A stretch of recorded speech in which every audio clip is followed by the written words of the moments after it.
Hi, I'm Rob Spees. Welcome to the shop here at the J.D. Lohr School of Woodworking. I wanted to show you this jig that we have featured in the April-May 2018 issue of Woodcraft magazine. We use this jig primarily for mortising with a plunge router, but it also solves a lot of other simple problems in the shop.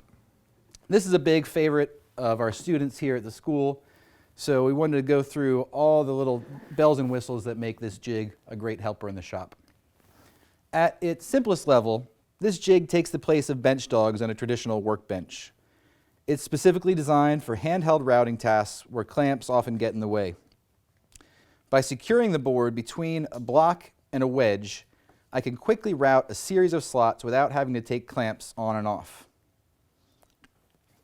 We also use the jig as a means to safely route small work in batches. This jig is great for these basic tasks, but it really pays off in time savings when we're routing mortises. I teach many different ways to cut mortises, and they all have their place. Cutting mortises by hand or with the drill press works, but often leads to disappointing results, and it takes a whole lot longer than it should. A mortising machine works great, but you don't find those in every home shop. A plunge router outfitted with an edge guide is the most practical way to cut mortises, and that's the way we teach our students here at the school. Now, the mortising attachment to this jig was born out of the necessity to have stops at the start and the finish of each mortise. If I would try to cut all 8 mortises in this table by eyeballing the lines, the chances of me having them all spot on are pretty slim. So what we use is this guy. The mortising attachment has 2 primary stops with hinged extensions. The elongated slot allows for adjustability for different mortise lengths. The stops are attached to a bar with carriage bolts and wing nuts. The thickness of this bar is suited for a 1 3/4 inch leg, though you can shim under the bar if you have thicker legs, or shim under the legs if they're thinner. The whole stop carriage will be attached to the fence in different places depending on the length of your leg.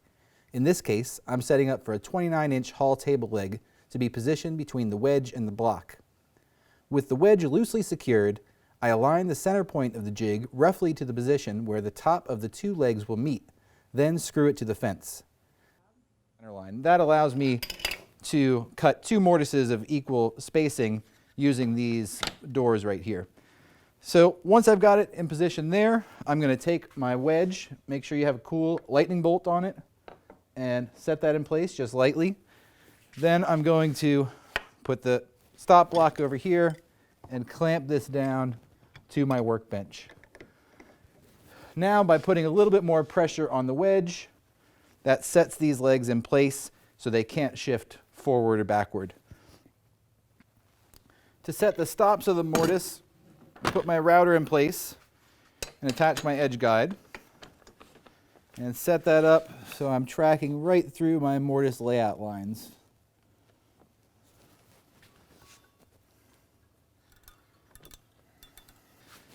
Now to set my start point, I'll back up to my line and position the stop carriage right up against my router base and tighten the wing nuts. And then I'm going to do the same thing on the far mortise on this side. Move to my line, slide this against, lock down the wing nuts. Now to arrange it so my stops are in the appropriate place at the tops of my mortises, what I've got to do is move it to my line and close this door. Now what I've already got on this one is a 1/4 inch spacer. Because these distances are fixed right here, I need a series of spacers to cut all types of mortises. So I have a bunch of them here in 1/4 inch increments, in a 1/4 inch, a 1/2 inch, and 3/4 of an inch. And they're going to help me dial in that dimension that I need. So right now, with a 1/4 inch spacer, that brings me right to the end of my layout line here. And on the same token, this one will become the start point for my second mortise.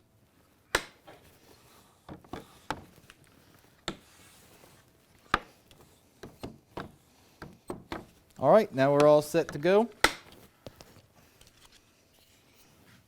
Now, with mortising with the router, if you haven't done that before, that's what our 3 stops are for here on the depth stop. I can't plunge my full 7/8 inch depth with one plunge, or else I'm going to burn up my router bit. It's not going to go well. So I'm going to go, we generally go about 3/8 at a time, plunging down a little by little.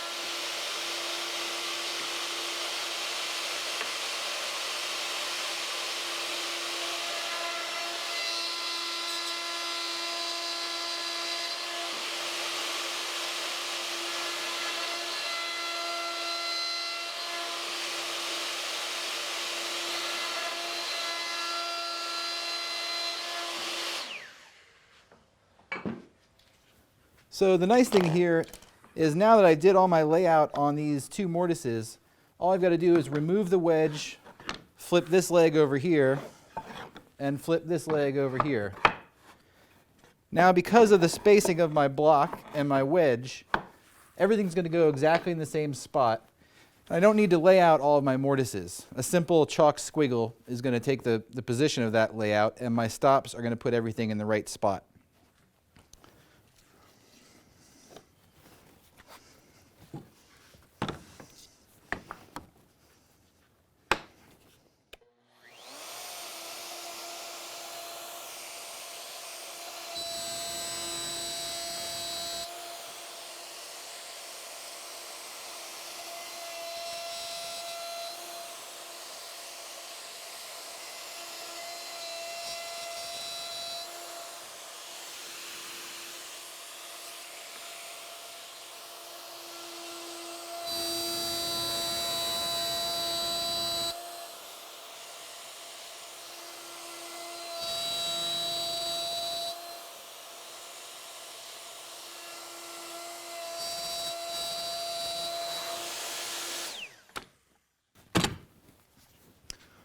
All in all, this is a pretty simple build, and it really pays off in how much you can get accomplished in a day's work. As you can see, mortising is just one of the things this guy can do. Thanks for watching.